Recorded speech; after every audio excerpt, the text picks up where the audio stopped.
The rain poured down in sheets as I stood under the old campus bridge at Pacific University in Seattle, my backpack soaked and my stomach growling from skipping lunch again.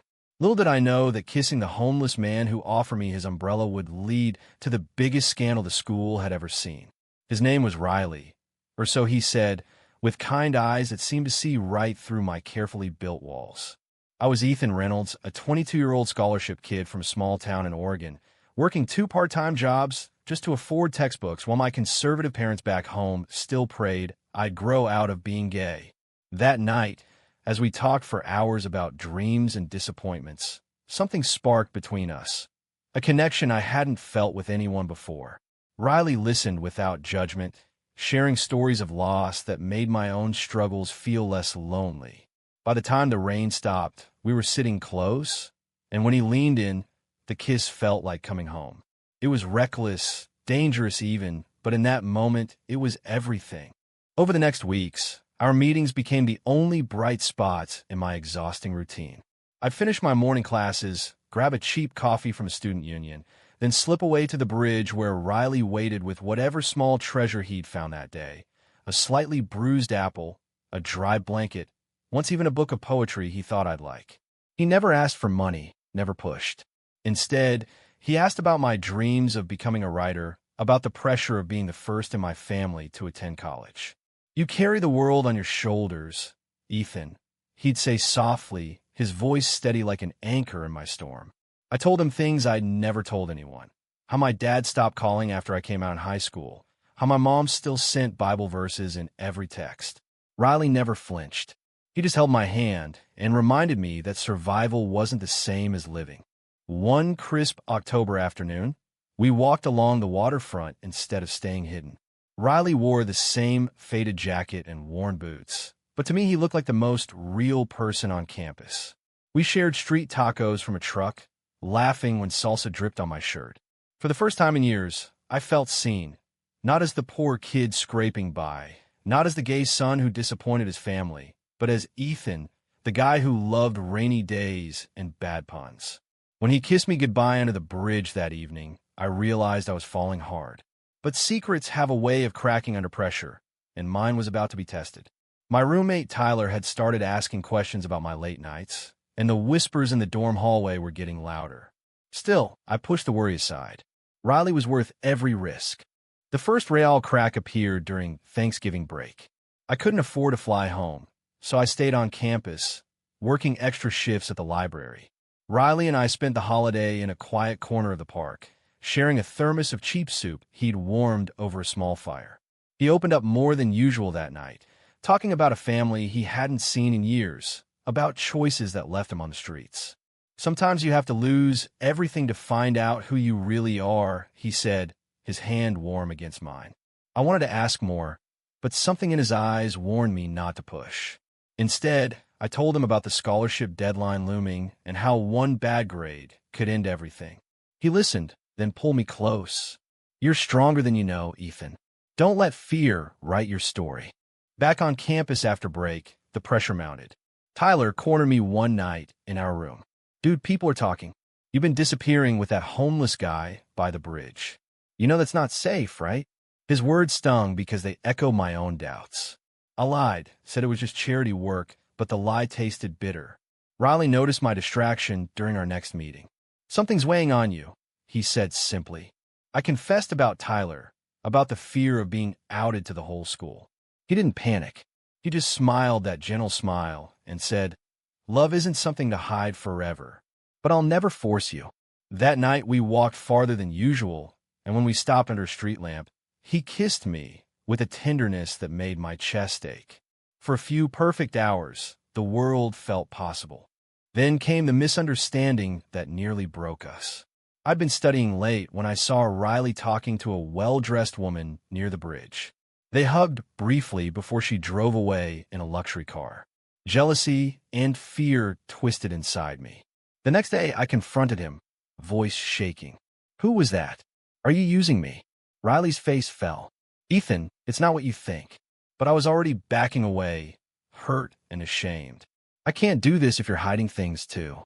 I left him standing there, rain starting again, my heart in pieces. Days blurred into a fog of regret and loneliness. I threw myself into classes and work, ignoring the empty space where Riley used to be. Tyler noticed my mood, but said nothing. Christmas lights went up around campus, and I felt more alone than ever. January brought freezing winds and a new semester that felt heavier than the last. I avoided the bridge entirely, taking longer routes to class just to stay away from the memories.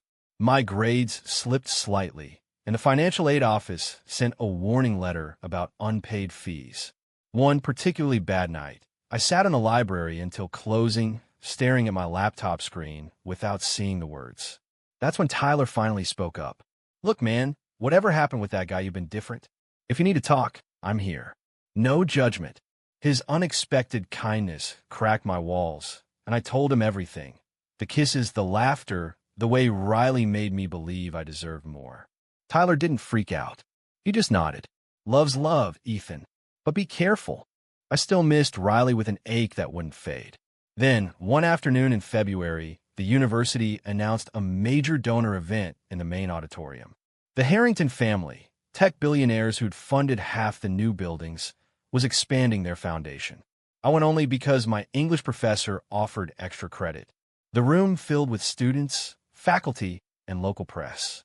The lights dimmed, and the MC stepped forward.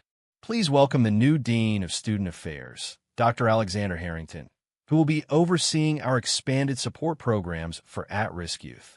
The spotlight hit the stage, and my heart stopped. There, in a tailored charcoal suit, clean-shaven and confident, stood Riley. Or rather, Alexander Harrington. The same eyes, the same gentle smile, now framed by power and privilege. Gasps rippled through the crowd. Whispers exploded. I sat frozen as flashes went off, and students pulled out phones. The new dean spoke eloquently about homelessness, about second chances, about programs he'd personally designed after living on the streets for research and self-discovery. But his eyes scanned the audience and locked on mine for one electric second. I felt exposed, betrayed, and dizzy all at once. How long had he been lying?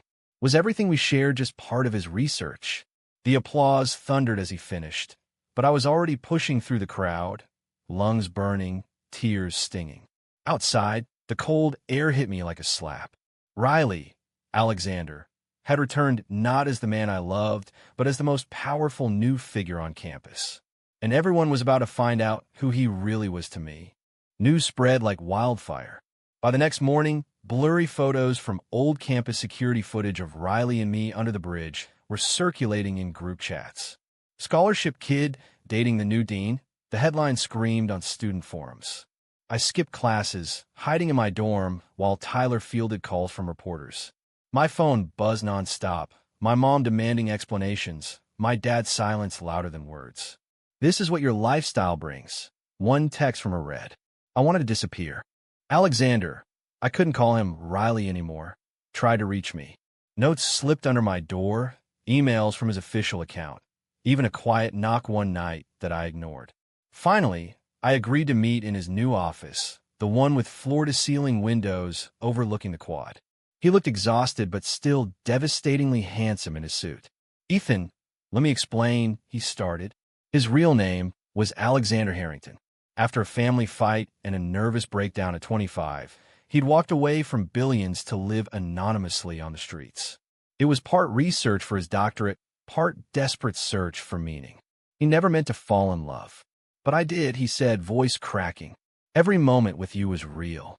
I left because my family found me and demanded I come back. They offered me this position to control the narrative. I thought I could protect you." "Protect me?" The words burned. Students now stared in the hallways. My scholarship was under review after moral concerns raised by conservative alumni.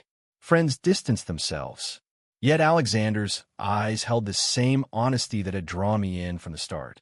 He told me about the sleepless nights, the guilt, the way he'd watched me from afar while planning programs that could actually help people like his former self.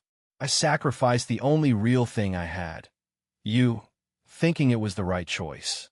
I was wrong. Tears welled in my eyes. The man I loved had never truly left. He'd just been forced into a new skin. But trust was shattered, and the world was watching. The following weeks were a battlefield. Alexander pushed forward with his initiatives: free mental health services, housing grants for homeless students, diversity training that openly included LGBTQ plus voices. I watched from the sidelines, torn between pride and pain. One afternoon, he pulled me aside after a public forum. "I'm coming out publicly," he said quietly. "No more hiding. Not for the university, not for my family, not even for you. But I hope you'll stand with me." His courage terrified and inspired me. That night I called my parents. The conversation was raw: tears, accusations, long silences. My mom hung up first. My dad stayed on the line longer than expected.